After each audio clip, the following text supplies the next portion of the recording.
नाही, हे चांगली गोष्ट आहे. त्याबद्दल सरकारचं कौतुकच केलं म्हणल्यावर आम्ही केलं म्हणणारे लोक आहेत. आम्ही ताठून धरणाऱ्यापैकी नाही. आणि आम्ही ज्या ज्या वेळेस बोलतो ना त्याच्या पाठीमागं आमच्या गोरगरीब मराठ्यांच्या लेकराचं हित असतं म्हणून बोलत असतो. पण आम्हाला टार्गेट करायचं म्हणून आम्ही करत नाहीये. तुम्ही जाणून बुजून वेळ लावताय म्हणून. आणि आम्ही गप का बसलो 2-4 दिवस त्याचंही कारण आज मीडियाच्या बांधवाच्या समोर सांगतो की नामदार आपले उदयजी सामंत साहेबांचं स्टेटमेंट होतं ते जरांगे पाटील माझे मित्र आहेत आणि त्यांनी थोडं संयम धरावा. सगळ्या मागण्या मान्य होती.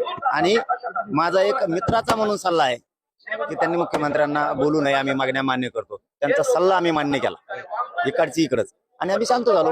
म्हणजे आम्ही सन्मान आणि सहकार्य सरकारला करतो हे ओळखून घेतलं पाहिजे. पण शेवटी काय असतं बघा, लेकराचं हित माझ्यासाठी लय महत्वाचं म्हणून मी तो विषय बोलतो. आता काल त्यांनी आपल्या पूर्ण मागण्या 8 याला आपण साक्षीदार, त्यातल्या 4 तात्काळ मंजुरी देतो म्हणून सांगितलं होतं. त्या 4 पैकी सुद्धा 2 केल्या. म्हणजे एक माननीय शिंदे साहेबांची समिती त्यांनी आता तिला मुदत वाढ दिली. फक्त आमची एक आता विनंती, शिंदे साहेबांची समिती तुम्ही आता गठीत केली, तिला मुदत वाढ दिली, तिला मनुष्यबळ द्या, तिला बसून ठेवू नका. नुसते मुदत वाढ देऊन उपयोग नाही. आता ती जिल्ह्यात जिल्ह्यात महाराष्ट्रभर गेली पाहिजे. तिने नोंदी शोधल्या पाहिजे. सगळ्यात महत्वाचं दुसरं कक्ष दिले पाहिजे. मनुष्यबळ तातडीनं दिलं पाहिजे. त्यांना निधी कमी पडता कामा नये आणि सगळ्या व्हॅलिडिटी झाल्या पाहिजेत. आणि जे प्रमाणपत्र रोखून धरले ते तातडीनं दिले पाहिजे. हे आता मुख्य शिंदे समितीच्या पाठीमागे. आता दुसरा मुद्दा जो तुम्ही दुसरा मान्य केलाय, हैदराबाद गॅजेट लागू करतो असं तुम्ही काल शासन निर्णय केलाय. बॉम्बे गव्हर्नमेंट आणि 17 संस्थांचं गॅजेट हे आता तुम्ही शिंदे समितीकडे, आता सरकार त्याच्यावर अभ्यास करणार असं त्यांचं म्हणणं. कारण शिंदे समितीने केलेला आहे, शिंदे समितीनं अभ्यास केलेला आहे. आता सरकारला करायचं. ठीक आहे, तुम्ही 7-8 दिवस त्याच्यावर अभ्यास करा, तिला बघा आणि ते लागू करा. तुम्ही 2 कामं केले त्याबद्दल तुमचं कौतुक. फक्त आता गॅजेटच्या अंमलबजावणीची वाट मात्र आम्ही बघतोय. आणि त्या केसेस त्या मागं घ्या. बलिदान केलेल्या कुटुंबाचे विषय त्याच्यात घेतलेले आहेत आपण. त्यांचे निधी आणि नोकऱ्या गेलेल्या नाहीत. ज्या 4 मागण्या त्या दिवशी ठरल्या त्या तुम्ही आता तातडीनं लागू करा. पाटील त्याबद्दल बरं झालं तुम्ही योग्यच विचारलं ते की जे 15 तारखेला आपलं ठरलं होतं त्याच्याबद्दल जरा आज संध्याकाळी आम्ही गावकरी बसतो काय करायचं. आणि उद्याच्याला आपल्या बांधवांना आम्ही आंतरवली प्रेस घेऊन सकाळी डिक्लेअर करतो काय. आपण आता मान्य करायला लागलेत मग आम्ही बोलणार नाहीत. तुम्ही खोटं करू नका हे आमचं म्हणणं.